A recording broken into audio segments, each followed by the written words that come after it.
श्री गुरुचरित्र अध्याय 46. श्री गणेशाय नमः. श्री सरस्वती नमः. श्री कुलदेवताय नमः. श्री गुरुभ्यो नमः.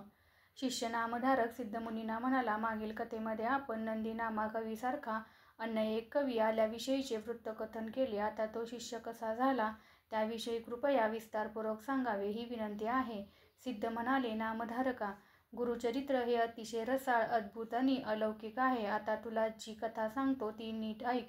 श्री गुरु गाणगापुरास असताना त्यांची कीर्ती सर्वदूर पसरली. त्यांना भेटावयास अतिशय थोर लोक येत होते आणि त्यांचे भक्त बनत होते.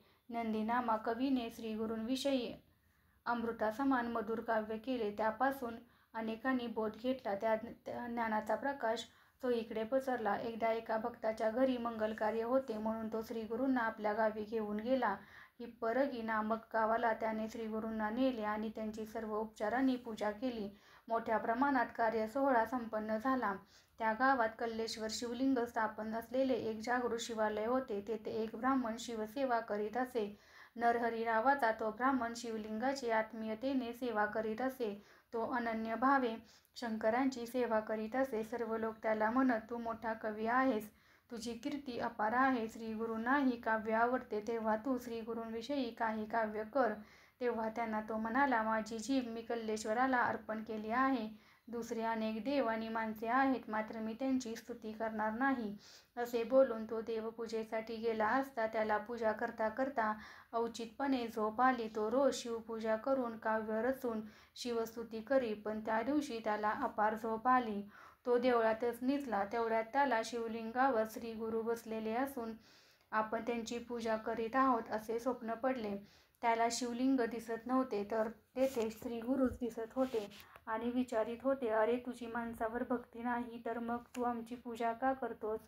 आपण षोडोपचारांनी स्थिर मनाने श्रीगुरूंची पूजा करत आहोत असे स्वप्न त्याने पाहिले आणि तो जागा झाला. तो मनात आश्चर्य करू लागला, श्री नृसिंह सरस्वती हे शिवावतार घेऊन आले आहेत आणि आपण त्यांची पूजा केली. हे सद्गुरू आहेत यात शंका नाही. हेच त्रयमूर्तीचा अवतार आहेत, त्यांची भेट घेतलीच पाहिजे असा विचार करून तो श्रीगुरूंपाशी आला. त्या ब्राह्मणाने श्रीगुरूंसमोर लोटांगण घातले आणि त्यांचे चरण धरून म्हणाला, मी अज्ञानी आहे, मला आपले खरे रूप ओळखता आले नाही. प्रपंचमायेने वेढलो गेल्यामुळे मी आपणास ओळखू शकलो नाही, मात्र आपणच शिवाचे निर्गुण रूप आहात. हे जगद्गुरू, आपणच कल्लेश्वर आहात. आता माझे मन स्थिर झाले आहे. मी तुमच्या चरणांपाशी रमलो आहे. तुम्हीच या विश्वाचे आधार आहात. शरणागतास रक्षणकर्ते कवच आहात. मी तुमच्या चरणकमलांचे अमृत चाखण्यासाठी भ्रमर होऊन इथवर धावत आलो आहे. समग्र ठेवा आपल्याजवळ असताना रानावनात का बरे हिंडावे? घरी कामधेनू असल्यावर आपल्याला दैन्य का यावे? पूर्वी ऋषी मुनी हजारो वर्षे अतिशय कष्टपूर्वक तप करीत असत, तरीही तुम्ही त्यांच्यावर लगेचच प्रसन्न झाला नाहीत. मात्र तप अनुष्ठान वगैरे न करताच तुम्ही निधान रूपाने मला भेटलात. माझी मनोकामना पूर्ण झाली. माझ्यावर जणू कल्लेश्वरच प्रसन्न झाला आहे. तुम्हीच कल्लेश्वर आहात हे सत्य आहे असा माझा मनाचा निश्चय झाला आहे. हे जगद्गुरू, माझ्यावर कृपा करा. असे म्हणून तो श्रीगुरूचरणी नतमस्तक झाला. श्रीगुरू त्याला म्हणाले, तू नेहमी माझी निंदा करतोस आणि आज तुझ्या मनात भक्ती उपजून तू इथे कसा काय आलास? तेव्हा तो ब्राह्मण श्रीगुरूंना म्हणाला, मी अज्ञानाच्या अंधकारात भरकटलो होतो, त्यामुळेच आपल्यासारखी ज्योतिर्मय आनंदमूर्ती मला उमगली नाही. मी कल्लेश्वराची पूजा केली, त्या पुण्याईमुळेच आपली भेट मला झाली. मी आज पूजेसाठी गेलो असताना शिवलिंगाच्या ठिकाणी मला तुमचे दर्शन घडले. तुम्हाला प्रथम मी स्वप्नात पाहिले आणि आता तुमच्या चरणाचे प्रत्यक्ष दर्शन झाले. आता माझे अंतःकरण स्थिर झाले. मला तुमच्या शिष्यवर्गात समाविष्ट करून घ्यावे. अशी विनंती करून त्या ब्राह्मणाने श्रीगुरूंची अनेक प्रकारे स्तुती केली. स्वप्नात जशी षोडोपचारे पूजा केली त्याचे वर्णन काव्यरचनेतून केले.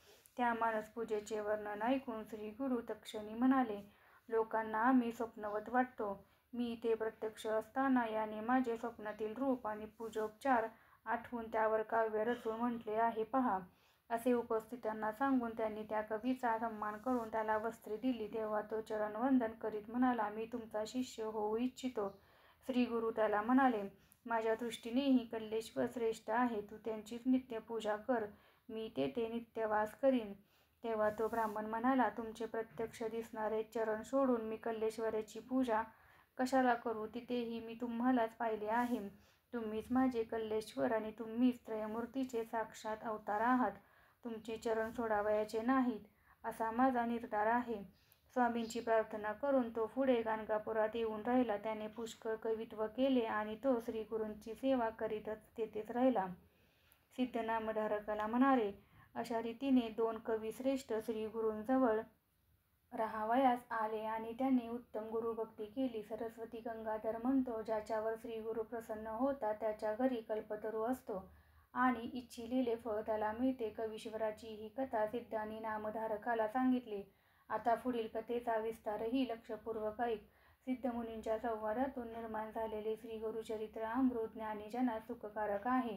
अशा रीतीने श्रीगुरुचरित्रामृत ग्रंथामधील परमकल्पतरू कथांमधील श्री नृसिंह सरस्वती उपाख्यानाच्या अनुषंगाने सिद्ध व नामधारक संवादामधून घडणारा कल्लेश्वर महिमा वर्णन करणारा हा 46वा अध्याय पूर्ण झाला. हा अध्याय श्री गुरु दत्तात्रयांचरणी अर्पण करीत आहे. श्री गुरुदेव दत्त.